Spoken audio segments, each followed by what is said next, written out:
जिंदगी में कई बार ऐसा होता है कि जब हम अपने सोचने का तरीका बदलते हैं, तब हमारी जिंदगी भी बदल जाती है। जिंदगी में जो कुछ भी होता है, वो सिर्फ 1% ही होता है। बाकी 99% तो हम जो हुआ है, उसके बारे में क्या सोचते हैं, यानी कि हमारा रिएक्शन ही होता है। एक लड़का था जो देख नहीं सकता था। ये लड़का भीख मांगकर अपना जीवन गुजारता था। एक दिन ये अंधा लड़का हर रोज की तरह एक बब्बी सी बिल्डिंग के आगे बैठकर भीख मांग रहा था। उसी समय वहां से एक अनमोल नाम का लड़का गुजरता है और इस अंधे लड़के को भीख मांगता हुआ देखता है। अनमोल उसी बिल्डिंग में एक ऑफिस में काम करता था। जब अनमोल ने देखा कि ये लड़का भीख मांग रहा है, तो वो उसकी मदद करने के लिए उसके पास पहुंचता है। अनमोल वहां जाकर देखता है कि इस लड़के के पास एक डिब्बा है और उस डिब्बे में थोड़े सिक्के भी है।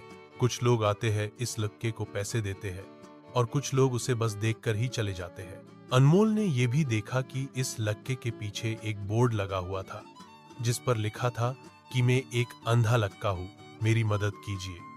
ये सब देखकर अनमोल अब ये सोचने लगा कि इस दुनिया में भी बड़े कमाल के लोग हैं। जिसे मदद की जरूरत है, उसे कोई नहीं करता है। उस बोर्ड पर जो लिखा था, उसे वो मिटा देता है और उसकी जगह पर और कुछ लिख देता है। अब अनमोल कुछ पैसे उस डिब्बे में रखता है और ऑफिस की ओर बढ़ता है। फिर अनमोल ऑफिस पहुंचता है और हर रोज की तरह अपना काम करता है। शाम को जब वो ऑफिस से अपने घर जाने के लिए निकलता है, तभी उसे वो अंधा लड़का याद आता है। वो ये सोचता है कि मैं एक बार घर जाने से पहले उस लड़के को देख लूं। मेरे लिखने की वजह से उसके जीवन में कोई बदलाव आया है कि नहीं। वो अब उस अंधे लड़के के पास जाता है। उसके पहुंचते ही वो लड़का खाहा हो जाता है। वो कहता है कि भैया, मैंने आपको आपकी आने की आहट से ही पहचान लिया। आप वही है जो सुबह आए थे और मेरे इस बोर्ड पर कुछ लिख कर गए थे। मैं आपको सिर्फ इतना पूछना चाहता हूं कि आपने ऐसा क्या लिखा था मेरे बोर्ड पर कि जो भी यहां से गुजरता है, वो मुझे कुछ ना कुछ देकर ही जाता है। अनमोल ने कहा कि मैंने जो तुम्हारे बोर्ड पर लिखा हुआ था, उसे मिटा दिया।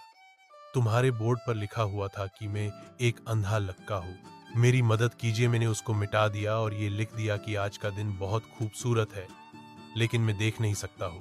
हम ये बड़ी आसानी से समझ सकते हैं कि पहले जो लिखा था और बाद में अनमोल ने जो लिखा, उसमें काफी अंतर था। अनमोल ने जो कुछ भी लिखा था, वो एक नई सोच थी और ये लाइन पढ़ने वालों में भी पॉजिटिविटी फैला रही थी। उसलिए लोग इस लड़के को कुछ न कुछ जरूर देकर ही जाते थे। अगर हम हमारे सोचने का तरीका बदल देते हैं,